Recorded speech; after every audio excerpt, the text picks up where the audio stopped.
Christina from Creations with Christina. In this video, we are video number 2 in our craft room reorganizing series. This one is just some tips and tricks, that things I've learned along the way as I've redone my craft room, and also I want to share with you the plan of what I plan on doing. So let's first look at some of my tips and tricks that I've learned throughout my craft room reorganizing, which I seem to do quite a bit, but let's go ahead and get started with some tips and tricks. And I'm just going to grab my cheat sheet here so I can share them with you. Some of the things that I have come across as I'm organizing, when I've redone craft rooms before, I sometimes just throw everything into bins. I don't bother. I always take everything out of my craft room. Always. I just leave my big furniture and place that wherever I want it to go.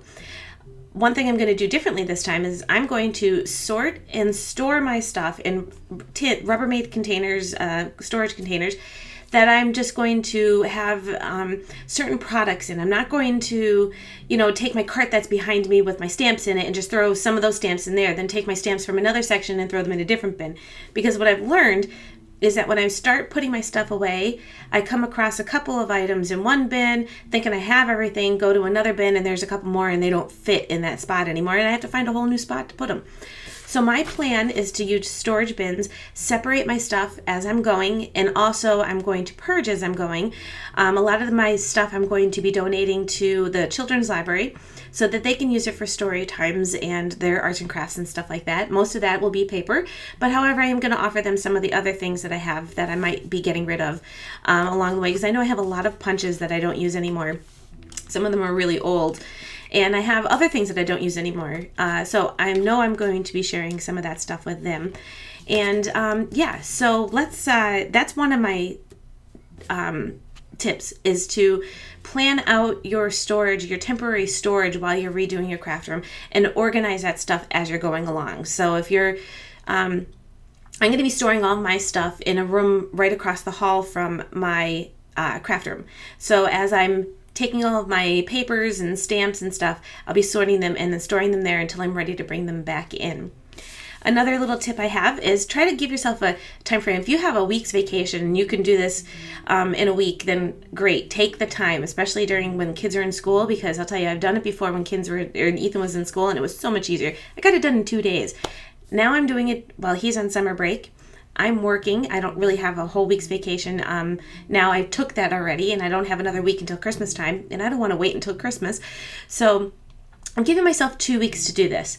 I don't have to paint. All I have to do is decide what I'm doing and organize. So I'm giving myself 2 weeks to do this.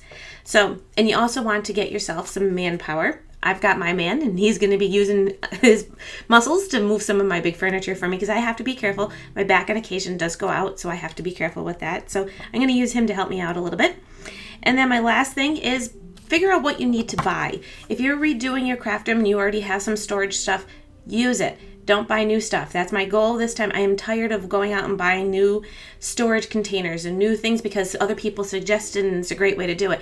I'm going to come up with ways that are helpful for me. I'm going to use the stuff I already have, and I'm trying not to spend any money on this redo. I do have one thing I know I have to buy, which is a second chair, because right now I share my chair between my office area and my craft area, and I don't want to have to keep dragging it back and forth.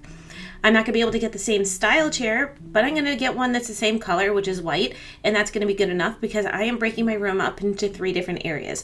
So that's one of my tips. Use what you have before you go out and buy new stuff.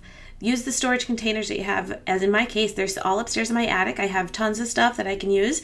I cleaned up in my attic recently and found a whole bunch of stuff that I set aside that I think I might use in my craft room.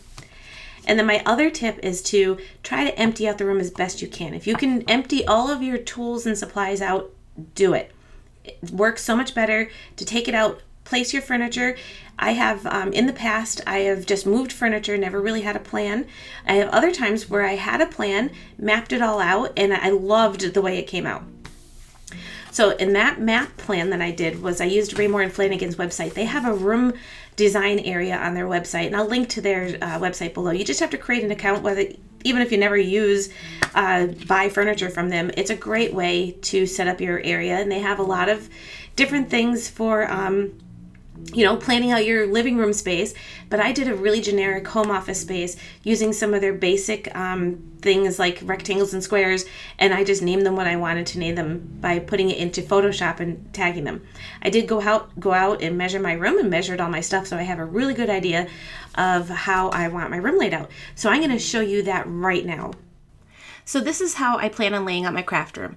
I used the Raymore and Flanagan website to set up my craft room and the design and the layout. My room measures 11 feet by 12 feet, and I have, like I said, used the website to lay this out. I did this once before in my other craft room, and it really helped me organize and know where I wanted everything to be.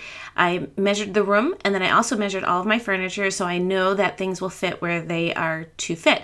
I even included the windows and doors, so I have an idea of where those go as well. So as you walk in my craft room, behind the door, I'm going to continue to keep my rails with my punches on it. I'm going to move my besta shelving to the right-hand side of my room, which is the 12-foot wall. And then I'm going to use that area probably for scrapbook supplies or crafting supplies, and also maybe office supplies, depending on how it all works out. The back 11-foot wall, I'm going to take and put my office desk where my besta shelving used to be, and I'm going to make that my computer area. I'm going to take my taller Alex unit and make that my office supply storage area. And then in the corner where the two windows are, I'm going to put Great Nana Vital's wicker chair there, and that'll be my little sitting area. The only thing I do need to purchase some point is a little table to put next to that with a little lamp on it. On the 12-foot wall on the left-hand side of the room, I'm going to take my Expedite, and from right now it's currently standing up, I'm going to lay that down so I have more of a surface area on the top and storage underneath.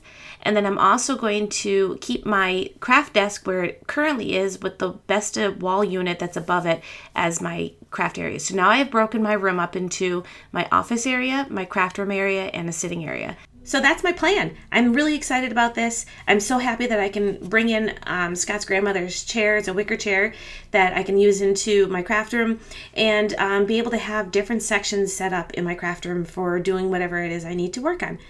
So thanks for watching. Stay tuned to the next video because I'm going to show you what this room looks like empty and some of the furniture in place. Thanks for watching.